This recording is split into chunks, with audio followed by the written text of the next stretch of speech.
Dear Ukrainians, Ukrainian women, today there was another series of meetings with the commanders of the Army Corps of the Marine Corps and the commander of the Operational Group East, Viktor Nikoliuk. In fact, we spoke with almost all levels of the senior commanders of the army and the defense and security forces of Ukraine in general, and we see a common position: Apostol, Beletsky, Orbatyuk, Obolensky, Brody, and others. I spoke with many. All priorities and the path of modernizing the army management have been analyzed. For the first time, I have determined that Mykhailo Drapatyi will become the new commander-in-chief of the armed forces of Ukraine. Together with Mykhailo, Yevhen Kmara, and Pavlo Politsia, we determined how the configuration of the general staff of the armed forces of Ukraine should be updated. The fact is that Oleksandr Syrskyi ensured Ukraine's results in the defense of Kyiv, in the Kharkiv offensive operation, and in the Kursk operation. A significant path has been traveled.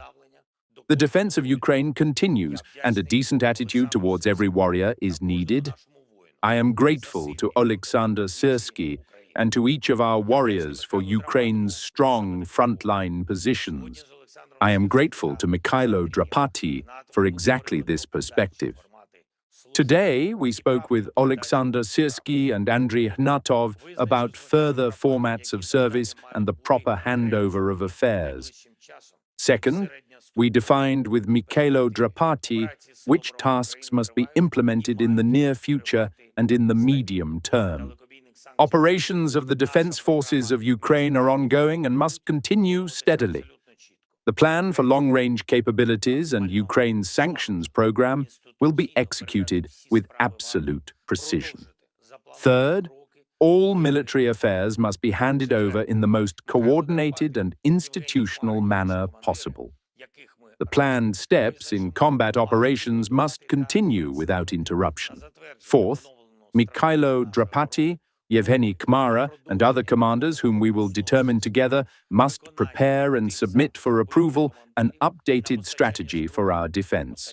This includes continuing reforms, building a new system to fulfill requests from combat commanders for weapons, drones, and equipment that have been raised both at the Stavka and during our direct communication with commanders.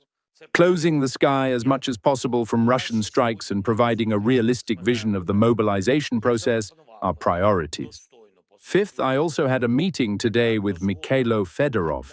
I offered Mykhailo a worthy position in the government that would allow uniting the technological component of our state and ensuring its development. The security competence of Yevgeny Kmara, his combat achievements, technological results, and Alpha's strikes speak for themselves. Within the system of government structures, this is necessary. We all have one desire: victory over the enemy. Achieving such conditions on the front and applying enough pressure on Russia to force it to peace. We will formalize all decisions tomorrow. Ukraine must emerge stronger from this situation, and it will become more difficult for Russia. I thank all our warriors. I thank every effective unit. I thank everyone who cares about our state, who cares about our national interests as if they were their own. Glory to Ukraine!